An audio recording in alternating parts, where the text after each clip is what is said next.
obviously super disappointing from our side. I give a lot of credit to Gardner-Webb. I think they played a really good game.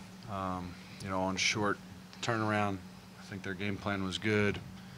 UD being on the bench affected us in a great way because they were able to play zone for an extended period of the game.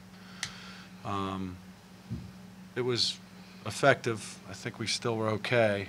We shot okay from three, but we just didn't have as much rhythm as we normally do in our games, and that had a lot to do with it, I think. And we really did not have an answer for Perez today. He was terrific, dominated the game. Take questions for Chris or for Corey. Chris, did you feel at all out of sync out there for most of that second half? I don't think you scored till like the last 5 minutes of the half. Only shot like 3 shots, man. So not out of sync, just missed some shots.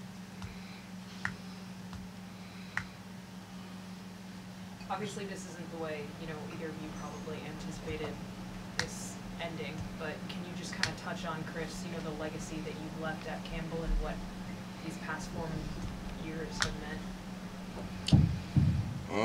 Obviously, I've given everything I have, to this program, and I felt like I left everything out there. So I'm not ashamed of what the outcome, man. And I felt like I did all I needed to do in college basketball, man. So I feel like I prepared these guys next year to be able to carry on the legacy that me and Andrew have set.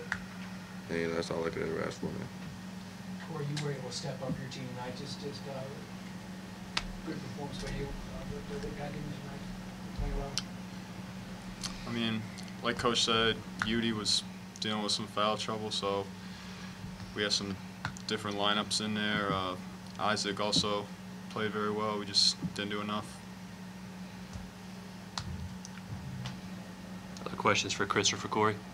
Chris, how tough was Perez trying to guard one-on-one? He was really physical and taking space away that you were trying to protect when y'all were one-on-one. That's his game, man. We know his game. Did my best. I'm trying to guard different ways. Obviously the ref, he didn't let me guard certain ways, man, that I thought was legal. So, but that's no excuse, man. He played a great game. Jamie, do you have a question?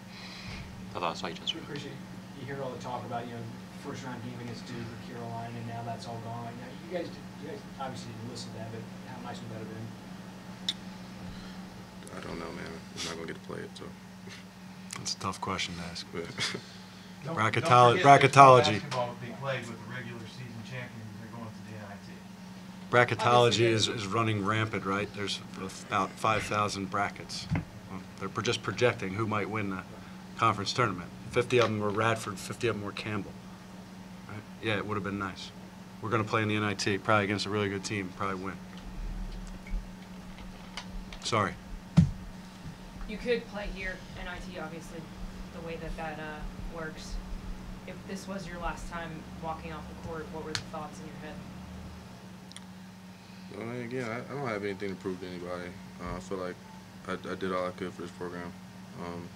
I think that the fans know that. And I gave them all I could. So I'm happy if this was my last game, knowing that I did my job. Time for one more question for our student athletes.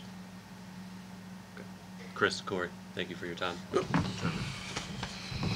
We'll take questions for Coach McGeehan at this time. I'll take all the bracketology questions you want to bring. What has Chris meant to this program in the past 4 years, and what he's been able to do for you guys in changing the projection of this? Well, that's what I kind of said to our team. We're not defined by one game. Played a good game. Gardner-Webb played a great game. We came up a little short. I think we're defined by the 3 winningest years that Campbell's ever had. Opportunity to go to the NIT, which has never been done here.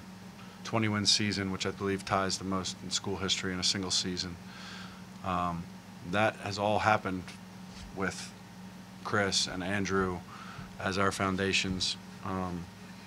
And I couldn't be more proud of where they've left us. And I'm happy that I'm going to get a chance to coach them a little more. Hopefully we can do some more damage. But the world knows Campbell University and the Campbell Fighting Camels basketball program because of what they've done. You know, that can't be taken away. How tough is that locker room after, and you know, what kind of words do you have for him and Andrew and just the whole team? Yeah, well, I mean, it helps to know you're going to keep playing. You're not saying goodbye.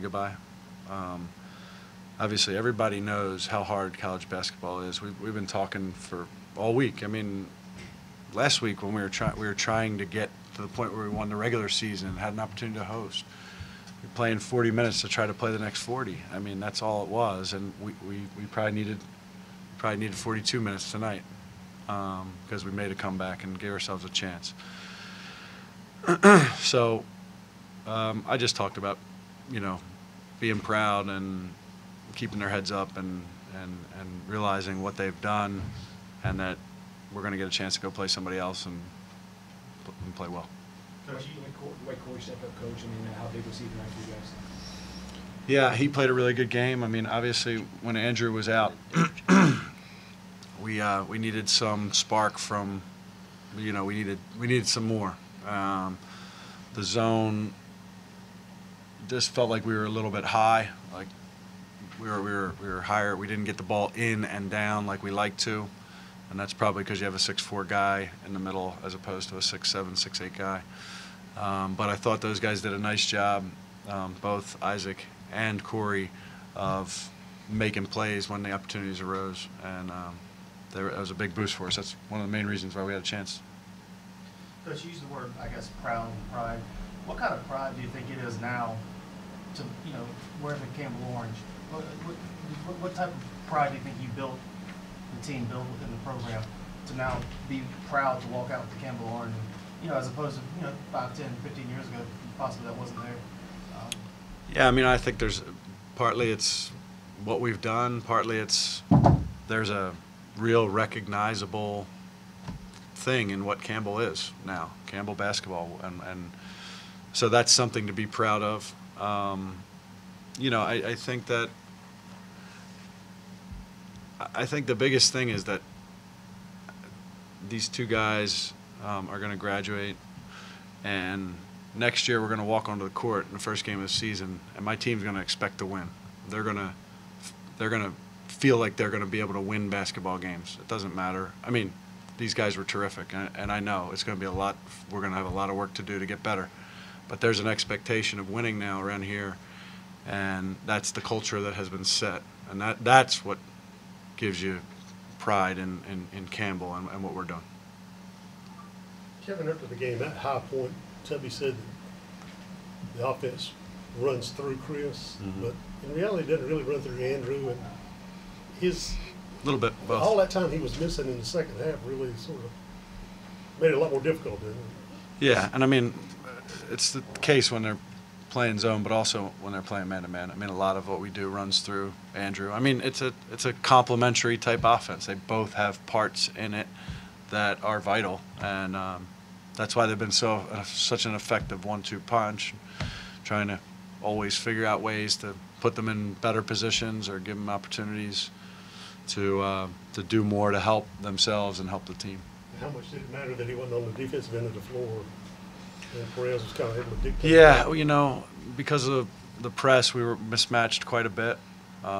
Seemed like any time he was able to get one of our smaller guys on him, he just basically dribbled him back from the three-point line in. And, you know, that's the way he plays, to be honest. I mean, it's unconventional, or it's throwback basketball, but he's really good at it.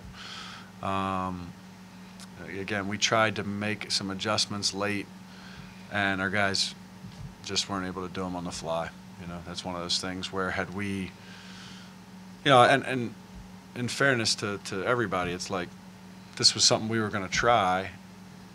Well, by doing that, we might have also like given up 5 drives to Effiani or 2 post-ups to Laster. They've got lots of good players. He just happened to be the one that, and we didn't really have an answer for getting the ball out of his hands. We tried, we presented something, and we weren't quite able to make it materialize on the court. I guess that's me. It's something we've never done before, so it's part on me. part on our guys probably just not being comfortable with doing it. So.